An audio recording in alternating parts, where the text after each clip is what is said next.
Hello friends, कैसे आप सब? उम्मीद करते हैं अच्छे होंगे और सीटेट एग्जाम की प्रिपरेशन भी अच्छे से कर रहे होंगे। फ्रेंड्स, हम सीडीपी के जो है प्रैक्टिस सीट करवा रहे हैं। उसी बीच में कुछ ऐसे टॉपिक्स है समावेशी शिक्षा के जो एग्जाम में वो काफ़ी ज़्यादा इससे क्वेश्चंस पूछे गए हैं। तो मैं सोच रही थी कि आपको जो है इससे संबंधित कुछ ऐसे क्वेश्चंस जो है कराते रहें ताकि आपको एग्जाम में कोई प्रॉब्लम ना हो। तो यहाँ पे पहले टॉपिक्स क्लियर कर देंगे, उसके बाद क्वेश्चन ऑब्जेक्टिव क्वेश्चन वगैरह आप सभी को कराएंगे। तो उसमें आप सभी को अपरिचित वाला, पिछड़ा वाला, प्रगतिशील वाला, सारे के बारे में आप सबको जानकारी होनी चाहिए। तो सबसे पहले हम बात करेंगे अपरिचित बालक कहते किसे हैं। तो कुछ बालक ऐसे होते हैं जो सुविधाओं के क्षेत्र में सामान्य बालक से कम होते हैं। तो वो क्या होते हैं, वो आर्थिक रूप से भी वंचित वाला कहलाते हैं और शैक्षिक रूप से भी वंचित हो जाते हैं। यानी अगर उनकी फैमिली बैकग्राउंड सही नहीं होगी, वो आर्थिक रूप से वंचित रहेंगे तो वो शिक्षा ग्रहण नहीं करवाएंगे, इसलिए वो शैक्षिक रूप से भी वंचित बालक कहलाएंगे।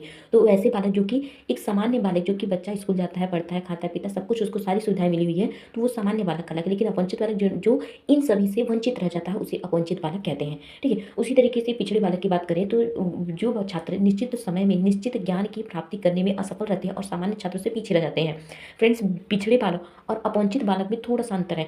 पिछड़े बालक में क्या होता है कि जैसे आयु में बच्चा 10 साल का है, वो 10 कक्षा में होना चाहिए, लेकिन उनके क्या है, वो पिछड़े होने के कारण वो कक्षा 6 में पढ़ता है या कक्षा 10 का 10 में पढ़ने लायक है तो वो 6 7 में पढ़ता है। तो उससे क्या होता है कि वो तो 3 साल पीछे हो गया। यानी अपने सामान्य बच्चे से 4-5 साल पीछे या 2 साल पीछे, जैसे भी एक तरीके से वो अपनी आयु के अकॉर्डिंग ना होकर के वह अपने कार्य में अपने सामान्य साथियों से जब पीछे रह जाता है तो उसे कहते हैं पिछड़े बालक। जिसमें देख सकते हैं यह व्यक्ति भी हो सकते हैं और सामूहिक भी हो सकते हैं, दोनों ऑप्शन है। ठीक है।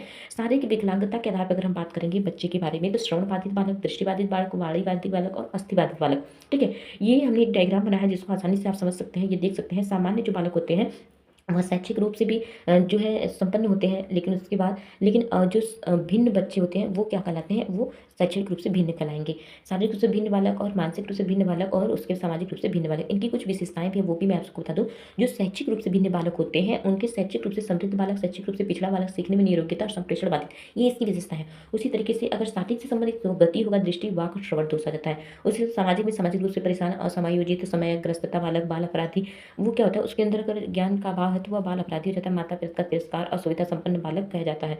उसके साथ ही मानसिक रूप से भिन्न जो बालक, उसमें प्रतिभाशाली और सृजनात्मक और मंदबुद्धि, ये दो जो है, एक प्रतिभाशाली, एक सृजनात्मकता इधर से और एक यहाँ चार, ये बहुत ही ज़्यादा पूछे जाते हैं एग्जाम में। ठीक है, ये इंपॉर्टेंट हो जाते हैं।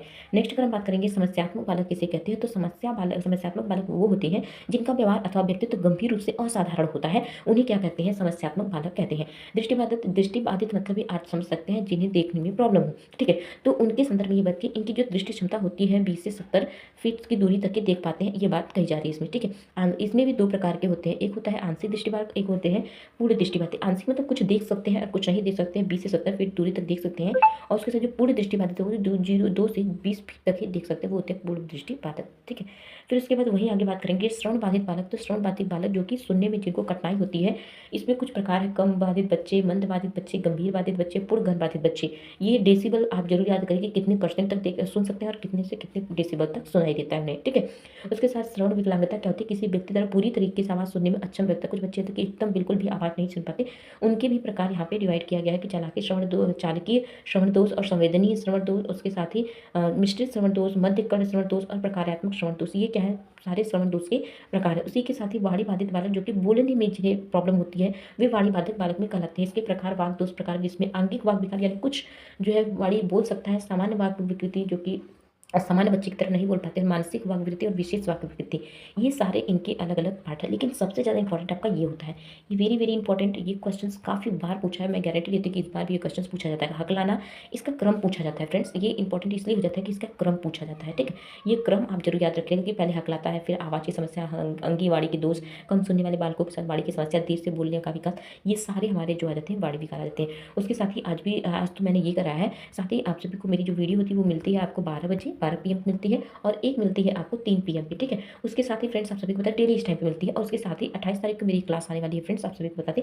उस दिन मैं जो है ये जो पार्ट बाय पार्ट आपको सीडीपी दे रही हूँ, उस दिन मेरी सीडीपी की पूरी क्लास आप सभी को मिलने वाली है, मेरी नोट्स की क्लास मिलने वाली है 28 तारीख को 12 बजे जो है आप सभी को ये क्लास मिल जाएगी, उसे जरूर देखिएगा। और इसके साथ ही आपका सिर्फ सीटेट ही नहीं, इसमें टेट वगैरह जो भी एसटेट है, यूपी टेट जो भी आपका होगा, सारा सीडीपी वहीं से बनेगा एक तरीके से, क्योंकि क्वेश्चन मैंने बहुत ही सेलेक्ट क्वेश्चन को अपने हैंड नोट में लिखा हुआ है। तो फ्रेंड्स, अगर मेरी वीडियोस पसंद है तो चैनल को सब्सक्राइब कर देगा, वीडियो को लाइक करेगा, और जो भी आपके डाउट्स हो वो हमें कमेंट में जरूर पूछा करिए फ्रेंड्स, हमें थोड़ा सा मोटिवेशन मिलता है। आपका एक लाइक हमारे लिए मोटिवेशन का काम करती है, तो इसलिए फ्रेंड्स हमें जो हमसे जुड़ी रहिएगा और आपको जो भी डाउट्स हो वो हमें जरूर बताइएगा।